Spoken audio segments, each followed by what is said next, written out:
Is sincerity all that God requires? Wouldn't this high value we hold in our society, the value for sincerity, wouldn't this also be the thing that God really wants from us, just our sincerity? And if I sincerely believe whatever I believe, wouldn't God just honor that sincere belief? Well, think about that for a second. When someone tells me that, and I've had partners I've worked with who that was really their position. Their position was, hey, I don't believe what you believe, but if there is a God, he will honor my beliefs because I have sincere beliefs, just like you have sincere beliefs, Jim. I always want to ask that question, well, to say that all God honors is sincerity, that's what he really wants more than anything else, you'd have to know something about the mind of God to even make that claim, right? I mean, you have to say, well, okay, so you think, how do you know that? Are you just pulling that out of your pocket, or do you think did you read that in a holy book? Because I've got a holy book too, and the holy book I'm reading I actually think is reliable because I tested it as an eyewitness account, at least the New Testament Gospels. And what those Gospels tell me is that God cares more about truth than he does about sincerity. There were people in the New Testament era that Jesus encountered who were holding to their religious rules as Jewish believers. And they were very sincere about their religious rules. And he repeatedly told them that the sincerity of your rule following is not what matters to God. I mean, think about that. You can be very sincere, yet be sincerely wrong. Sincerity is important, but only when it's attached at the hip to truth. That's when it becomes powerful. I've known a lot of people who did many evil things I took them to jail for, but they were sincere in their beliefs.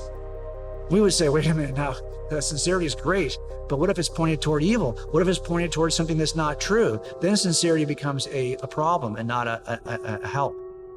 Imagine for a second, like kind of a thought experiment, that you and I we're walking along out in a trail in Southern California, and we're out in this trail, and you look down and you see a plant, and you pick it, and you not realizing it is a hemlock plant. That's a poisonous plant, okay? But it looks like parsley, and you sincerely believe it's parsley.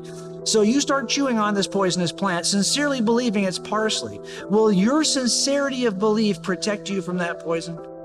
Let's imagine, for example, we're in a car and we're driving to see your uncle, and you take a wrong turn. But you think you're right in the right place, and you're sincere about where you're driving, and you end up on a street that's 4 streets over, and it happens to have the same house number that your uncle's house has, now 2 streets away, but you sincerely believe that this is the right street and that is your uncle's house. Will your sincerity of belief make the person who opens the door your uncle?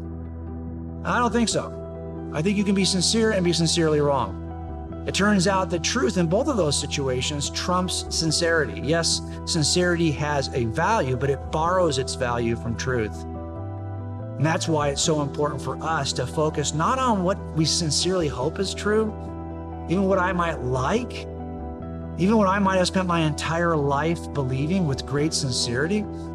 In the end, are you willing to drop that to abandon your sincere but wrong beliefs for something that might be true?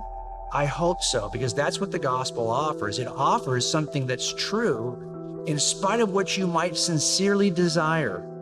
And truth in the end matters more than your sincerity.